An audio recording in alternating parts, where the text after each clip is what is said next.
If you're like me and you casually participate in motorsport in your spare time, you'll want a way to letter your car up that's not quite permanent but also a little more elegant than painter's tape. Most people just buy custom magnetic racing numbers online.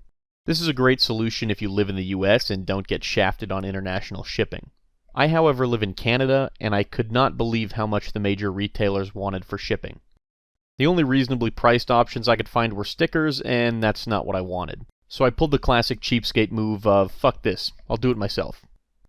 This is what I came up with. It's a semi-permanent roundel on the door with a magnetic number that can be affixed and removed in seconds. There's a couple reasons I chose to do it this way. Magnetic numbers give you the flexibility to change your number when necessary, and if you daily drive your car, you can remove them entirely between events. The roundel isn't really necessary, but it serves two purposes. It protects the paint from any scratches that could be caused by placing and removing the numbers, and it makes my car look like a 250 TR, at least in my delusional eyes. The first thing I did was went and found a font I like. You can just use one of the ones that's already on your computer, but fonts are like cars. If you want the good stuff, go aftermarket. This font is called Supercharge, and I'll link to it in the description along with all the other materials I used in this video. Next, you'll need an image editing software. I use Photoshop. If you want a free option, you can use GIMP, and if you don't want to download any software, use Pixlr, which is web-based. If you don't want to use an image editor at all, you can use a word processor, but it's not going to be easy. Word processors are fascists. I opened a new blank image the size of the paper in my printer. All imaging editing software has presets for paper sizes. I then turned on the ruler view so I could see exactly what size everything on the page was. Using the text tool, I added the number I wanted and played around with the size until I had something I liked. SCCA solo rules specify that your number should be at least 8 inches tall. At this size, do yourself a favor and just do 1 digit per page, it's easier. You can also add your class letters here if you need them. The organization I run with doesn't use them, so I'm not doing that. Once everything was to my liking, I printed out the document. Don't be stupid like me and print this in all black. Use white with a black outline so you don't waste $400 in toner. I then arranged the numbers the way I wanted, taped them together, and cut them out, leaving me with a template I could use to cut them out of the magnet material. For the magnet material, I used this stuff. You can find it all over Amazon. It's just a big sheet of the stuff they make Rock Auto magnets out of. The one I bought is designed for covering company logos on car doors. It comes in sheets that are a good size for numbers, and you can choose white or black. This is a good time to mention that the part of your car you put these on needs to be magnetic.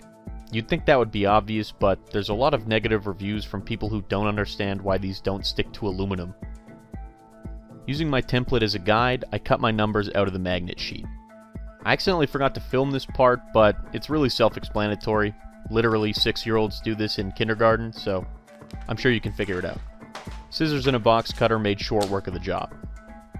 I cut out 2 sets of numbers, one for each side, and I chose to keep the digits connected. You don't have to keep them connected like this, but I did so that I never have to worry about keeping them lined up. I'll come back later and hide these connector bars. Now for the roundels. I ordered some of this white vinyl wrap, a big enough roll that I'd be able to cut 2 24-inch diameter circles out of it. They don't need to be that big, it's just what I felt looked good on my car. I knew if I tried to cut these circles freehand, they'd come out looking like shit, so I made myself a simple circle cutting tool. I took a small piece of wood and cut it to 13 inches, 1 inch longer than the radius I wanted for my circle. I drilled a hole 1 inch from the end and drove a screw through it. Then I affixed a hobby knife blade to the other end of the stick. Voila, circle cutter. From this point forward, you might notice a large bandage on my left hand. That's not a coincidence.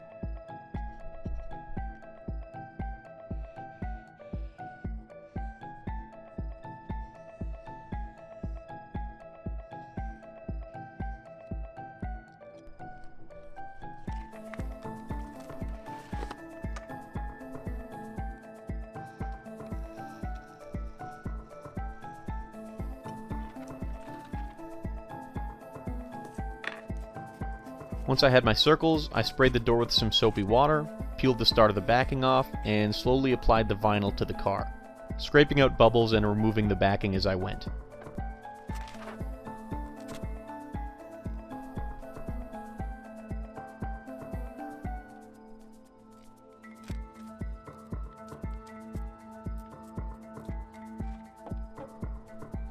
My vinyl application isn't perfect. I've never really done decal work before, but from 5 feet away you can't even tell.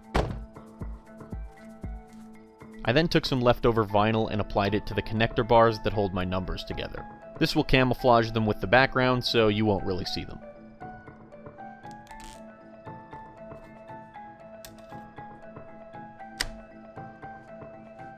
At this point, the only thing left to do is slap the numbers on the car, and I'm ready to race.